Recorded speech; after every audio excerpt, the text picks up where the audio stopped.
মাসে 1500 দিন শেষ। এবার বাংলার মানুষ পাবে 25,000 টাকা করে। ভোটের আগে বড় ঘোষণা করল বিজেপি। ভোটের মুখে পশ্চিমবঙ্গবাসীর জন্য যুব সাথী প্রকল্প ঘোষণা করে মুখ্যমন্ত্রী মমতা বন্দ্যোপাধ্যায় বেকার যুবক যুবতীদের জন্য মাসে 1,500 টাকার ভাতা ঘোষণা করা হয়। কিন্তু এবার ভোটের ইস্তাহারে বড় সড় চমক দিল গেরুয়া শিবির। দেওয়া হলো একেবারে মাসে 25,000 টাকার উৎসাহ ভাতার প্রতিশ্রুতি। হ্যাঁ, ঠিকই শুনছেন, দলীয় সূত্রে খবর 18 থেকে 40 বছর বয়সী বেকারদের দেওয়া হবে দক্ষতা প্রশিক্ষণ। আর সেই প্রশিক্ষণে অংশ নিলেই মিলতে পারে মাসে 25,000 টাকা। তবে এর সাথে রয়েছে কিছু শর্ত। প্রশিক্ষণ মাঝপথে ছেড়ে দিলে বন্ধ হয়ে যাবে ভাতা। বিজেপির বক্তব্য স্পষ্ট, শুধু ভাতা নয়, চাই দক্ষতা, চাই কর্মসংস্থান। দলের দাবি 1,500 টাকায় সংসার চলে না, তাই প্রশিক্ষিত যুব শক্তি তৈরি করে শিল্প বিনিয়োগ টানাই তাদের লক্ষ্য।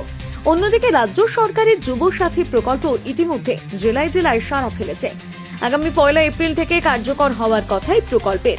বিভিন্ন সভা সমাবেশে তৃণমূল এই উদ্যোগকে তুলে ধরছে যুব সমাজের আর্থিক স্বস্তি হিসেবে। যদিও বিরোধীরা বলছে সবটাই নির্বাচনী কৌশল। এতেই শেষ নয় সূত্রের দাবি। 5 বছরে 1 কোটি টাকার প্রতিশ্রুতিও আলোচনায়। উত্তরবঙ্গের জন্য বিশেষ প্যাকেজ, একটি এইমস, একটি আইআইটি, একটি ম্যানেজমেন্ট বিশ্ববিদ্যালয়, ক্যান্সার গবেষণা কেন্দ্র, এছাড়া বালুরঘাট ও কলকাতায় নতুন বিমানবন্দরের পরিকল্পনাও রয়েছে ভাবনায়। তাহলে প্রশ্ন একটাই, ভোটের আগে প্রতিশ্রুতির ঝড় শেষমেশ যুব সমাজের হাতে আসবে কতটা বাস্তব?